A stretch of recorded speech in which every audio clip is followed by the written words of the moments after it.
નમસ્કાર, હું છું પ્રિયા અને તમે જોઈ રહ્યા છો જનતા કી જાણકારી ન્યૂઝ। નજર કરીએ આજના સમાચાર। ઉપલેટા સિવિલ હોસ્પિટલમાં ઋતુના ફેરફારને લઈ આંખોના દર્દીઓમાં વધારો જોવા મળ્યો। ઉપલેટા સિવિલ હોસ્પિટલમાં 4 વર્ષથી આંખના સર્જન ડોક્ટર ખ્યાતિ કેશવાલાએ ચાર્જ સંભાળ્યો છે, ત્યારથી દૂર દૂરથી આંખોના રોગો માટે દર્દીઓ ઉપલેટા સિવિલ હોસ્પિટલ આવવાનું પસંદ કરે છે। ડોક્ટર ખ્યાતિ કેશવાલા આંખોના દર્દીઓ માટે વરદાનરૂપ સાબિત થયા છે, ત્યારે લોકો ખાનગી હોસ્પિટલમાં જવાને બદલે સિવિલ હોસ્પિટલ આવવાનું વધુ પસંદ કરે છે। એટલું જ નહીં, પણ ડોક્ટર ખ્યાતિ કેશવાલાની ઉપલેટા ખાતે નિમણૂક થયા બાદ હોસ્પિટલમાં પણ ઘણો બધો ફેરફાર કરવામાં આવ્યો છે અને ઘણી બધી નવી સુવિધાઓ શરૂ કરવામાં આવી છે, જેથી આવનારા દર્દીઓ ડોક્ટર ખ્યાતિ કેશવાલાને ભગવાન સ્વરૂપ પણ માની રહ્યા છે।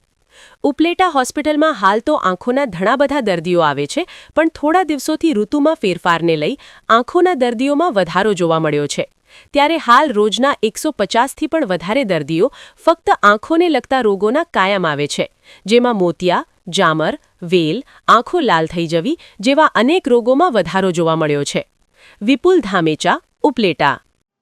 હેલો, હું ડોક્ટર ખ્યાતિ કેશવાલા ગરેજા, કોટેજ હોસ્પિટલ ઉપલેટામાં નેત્ર સર્જન તથા ઇન્ચાર્જ સુપ્રિન્ટેન્ડન્ટના જેમ કામ કરું છું લાસ્ટ 3.5 વર્ષથી।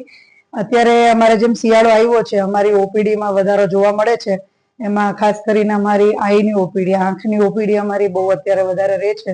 આજે અમારે લગભગ 150 ઉપર પેશન્ટ હતા, જેમાં જામર, વેલ, મોતિયા, એ તો ઓપરેશનના પેશન્ટ તો અમારે શિયાળામાં વધારે આવતા જ હોય છે, પણ એના સિવાયના અમારે બાળકોના એટલા પેશન્ટ આવે છે, નંબરવાળા એટલા પેશન્ટ આવે છે, એટલે જાત જાતના જગ્યાએથી, એટલે જેમ અમે સાંભળ્યા હોય એવા કેટલા દૂર દૂરથી પેશન્ટ આવે છે, તો અમે બહુ ખુશી અનુભવીએ છીએ। અમારો આખો ડિપાર્ટમેન્ટ આટલા લોકોની સેવા કરવામાં અમે બહુ ખુશ છે અને અમે બહુ ટ્રાય કરીએ છીએ કે ક્વોલિટી વર્ક બધાને આપી શકીએ। Thank you so much.